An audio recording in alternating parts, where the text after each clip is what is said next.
یا ایھا النبی، اے نبی، قل لازواجک،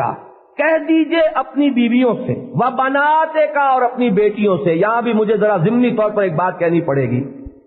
کچھ بدبخت ایسے بھی ہیں جنہوں نے اس دور میں آ کر ایک نیا شوشہ چھوڑا ہے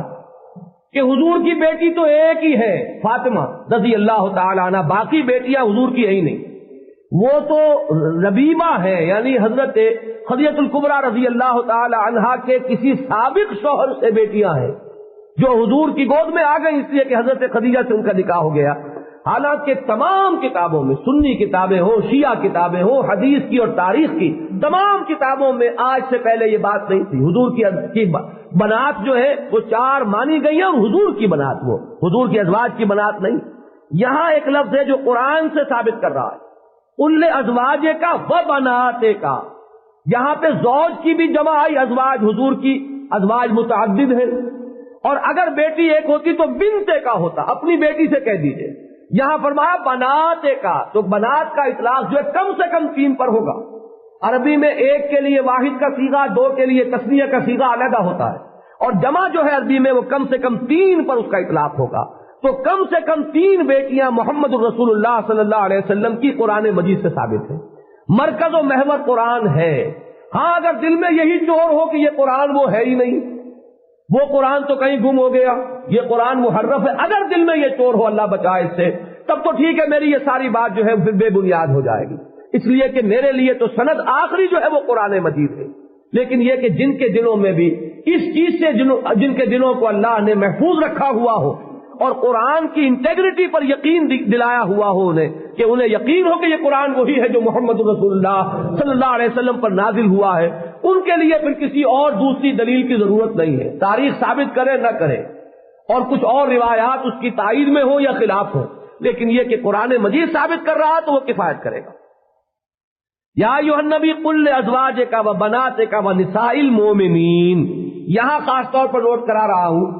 ایک شوشہ کبھی کبھی چھوڑ دیتے ہیں کچھ مرد کچھ عورتیں، دلوں میں تو ان کے ہے جدید تہذیب سے مرغوبیت کا معاملہ، لیکن بہرحال کہنے کے لیے تو بات ہونی چاہیے۔ تو اب تک جو باتیں ہوئی تھی اس کے بارے میں کہہ سکتے صاحب یہ تو ازواج مطہرات کے لیے خاص احکام ہے، کیونکہ بظاہر گفتگو ازواج مطہرات سے ہو رہی ہے۔ اس کا ایک جواب تو میں دے چکا ہوں، یہ اس لیے ہے کہ اصل میں آئیڈیل وہ ہے، نمونہ انہیں بننا ہے، تو آخر نمونے کو جو بات بتائی جا رہی ہے وہ اس لیے تو بتائی جا رہی ہے کہ مطلوب ہے سب کے لیے، ورنہ نمونے ہونے کا کوئی سوال نہیں۔ اگر وہ نمونہ ہے تو یہ احکام جو ہے ان کے مخاطب صرف ازواج مطہرات نہیں رہیں گی، بلکہ یہ کہ تمام مومنات مسلمات جو ہے اس کی مخاطب ہو جائیں گی۔ اسی لیے اتنی طویل آیات میں مرد اور عورتوں کا یہ جو اوصاف بیان کیے گئے۔ اور دوسرے یہاں قرآن کے لفظ سے لے لیجئے، اے نبی کہہ دیجئے، یا ایھا النبی قل لازواجک وبناتک ونساء المؤمنین، کہہ دیجئے اپنی بیویوں سے بھی، اپنی بیٹیوں سے بھی، اور مسلمانوں کی بیویوں سے، تمام خواتین اب یہاں آ گئیں، یدنین علیہن من جلابیبہن، وہ اپنے چہروں کے آگے لٹکا لیا کریں اپنی لمبی چادروں میں سے، لمبی چادر جس سے جسم کو اوڑھا ہوا ہو جسم پر اور جسم کو چھپایا ہوا ہو، جلباب کہتے ہیں اس بڑی چادر کو۔ ایک ہوتا ہے دوپٹہ، وہ دوپٹہ جو اب رسی کی شکل اختیار کر گیا ہے، اس دوپٹے کا تو ہوگا ذکر بعد میں، یہاں ہے اصل میں جلباب۔ جیسے عربوں کا معاملہ یہ کہ ایک تو ثوب ہے، یہ جو ہوتا ہے کرتا، لمبا کرتا، اس کے بعد کوئی چغا ہوگا، کوئی نہ کوئی کمبل ہوگا، یہ ان کے لباس کے، ان کے مزاج اور ذوق کا لازمی جز ہے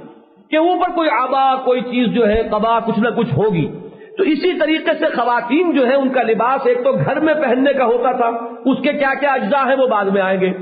ایک ہے ان کا باہر نکلتے ہوئے ان کی یہ عادت تھی کہ ایک بڑی سی چادر لی، اسے جسم کے گرد لپیٹ لیا،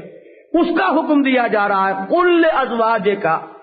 وبناتک ونساء المؤمنین یدنین علیہن من جلابیبہن، وہ اپنے جلباب جو ہیں، اپنی جو بڑی چادریں ہیں، ان کا ایک کونا، ان کا کچھ حصہ اپنے چہروں کے آگے لٹکا لیا کریں، ذالک ادنیٰ ان یعرفن فلا یؤذین، یہ بہت قریب تر ہے اس سے کہ ان کو پہچان لیا جائے کہ یہ مسلمان خواتین ہیں۔ عام خواتین کا جو کردار ہو، جو معیار ہو، ان کو چھیڑا جائے تو بہت تو چاہتی ہیں کہ ہمیں چھیڑا جائے، اگر انہیں چھیڑا نہ جائے تو انہیں مایوسی ہوتی ہے، لیکن یہ کہ اگر کوئی شریف خواتین ہے اور وہ چاہتی ہے کہ انہیں پہچان لیا جائے کہ یہ کسی اور کردار کی حامل خواتین ہے، تو فرمایا کہ تمہیں اس طریقے سے پہچان لیا جائے گا، ذالک ادنی ان یعرفن فلا یؤذین، اور انہیں کوئی ایذا نہ پہنچائی جائے گی، وکان اللہ غفور الرحیم، اور اللہ تعالیٰ بہت غفور ہے، بہت رحیم۔ تو یہ تو گھر سے باہر کا پردہ، یا وہ کہ جو محرموں کی فہرست سے خارج ہو گئے ان کے لیے حجاب کا حکم بھی آ گیا، اور گھر سے باہر نکلنے کی صورت میں اس بڑی چادر کا جو ایک حصہ ہے اسے وہ گھونگھٹ کہیے آپ، جو بھی کہیں آپ، اس کو چہرے کے آگے لٹکا لینے کا، اس سے دونوں آیات سے ثابت ہو گیا چہرے کا پردہ۔ اور اس سے مستثنا ہے وہ کہ جن کی تفصیل کے ساتھ یہاں پر وضاحت ہو گئی ہے، مزید تفصیل سورہ نور میں آ جائے گی۔ میں نے عرض کیا تھا کہ اصل میں یہی چیز ہے کہ جس نے برقعے کی شکل اختیار کی، چادر کی صورت میں اگر ہے تو اس میں ایک ہاتھ سے اس کو پکڑے رہنا پڑے گا، اگر اس کو سی لیا جائے وہ ڈھیلا ڈھالا ہو، جسم کے ساتھ چپٹا ہوا نہ ہو،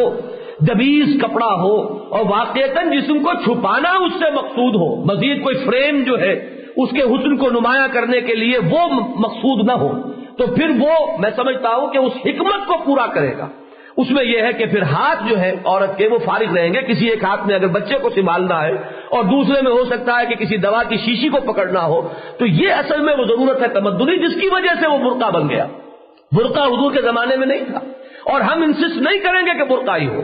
اگر اسی کے اوپر چلنا ہے تو ٹھیک ہے، لیکن یہ شرط پوری کیجئے، پھر چہرے کے آگے لٹکائیے۔ اگر یہ نہیں کریں گی تو ظاہر بات ہے کہ پھر شریعت کا معاملہ آپ کا نہیں ہے، پھر آپ کا اپنی شریعت ہے، اپنا جو بھی آپ کا ذہن ہے، مزاج ہے، جو کریں، لیکن اس کے لیے پھر کوئی سند اور کوئی بھی اس کے لیے نظیر قرآن یا حدیث سے مت لائیے۔ تو یہ جو برقع ہے واقعتاً میں نے دیکھا ہے عرب میں بدو خواتین برقع پہنے ہوئے، اور نہ صرف برقع، ان کے ہاتھوں پر دستانے ہوتے ہیں، گرم ترین وہ ملک ہے، پاؤں میں جرابیں ہوتی ہیں، یہ ہاتھ اور پاؤں بھی ان کے نظر نہیں آئیں گے۔ اور ایسا نہیں ہے کہ وہ گھر میں بیٹھی ہوئی ہو صرف، یا صرف کوئی بازار میں شاپنگ کے لیے نکلی ہوئی ہو تو یہ حال ہے، ہاتھ میں ان کے لکڑی ہے اور وہ بھیڑیں اور بکریاں چرا رہی ہیں، یا اونٹوں کا گلہ ہے اور لاٹھی لیے ہوئے اونٹوں کو جو ہے وہ کسی طرف لے کر جا رہی ہے پانی پلانے کے لیے۔ اتنی سخت ترین خدمات وہ کرتی ہیں، لیکن یہ کہ اپنے حجاب کے احکام جو ہے اللہ نے جو دیے ہیں ان کی پابندی ہو رہی ہے۔ ہمارے ہاں ہندو ماحول جو تھا، اگرچہ ہندوستان میں ایک طرف تو راجپوتوں کے ہاں تھا پردہ، وہ تھا پردہ، لیکن عام طور پر جو ہے یہ پردہ ہندوستان میں نہیں تھا، لہذا ہمارا جو وہ ہندوانہ پس منظر ہے وہ ہے در حقیقت جو ہمارے دیہاتوں میں پھیلا ہوا ہے، اور اس کو دلیل بنا رہے ہیں کہ دیہاتی عورت جو ہے وہ پردہ کیسے کر سکتی ہے۔ پردہ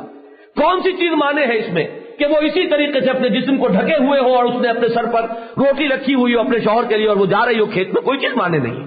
ان تمام چیزوں کو اگر کرتے ہوئے ان کی پابندی، اگر بھیڑیں بکریاں چرائی جا سکتی ہیں، ان کو چارہ ڈالا جا سکتا ہے، اونٹوں کی گلہ بانی کی جا سکتی ہے، اگر پانی لایا جا سکتا ہے، تو کوئی وجہ نہیں ہے کہ کھیت کا کام نہ ہو سکے۔ اس میں یہ ساری حدود جو ہے برقرار رکھی جا سکتی ہے اگر نیت موجود ہو اور ارادہ موجود ہو، اور ارادہ یہ ہو کہ اللہ اور اس کے رسول کے حکم کی ہمیں اطاعت کرنی۔ لہذا یہ تو ہو گیا پردے کا وہ ایک پہلو جو گھر سے باہر کا ہے۔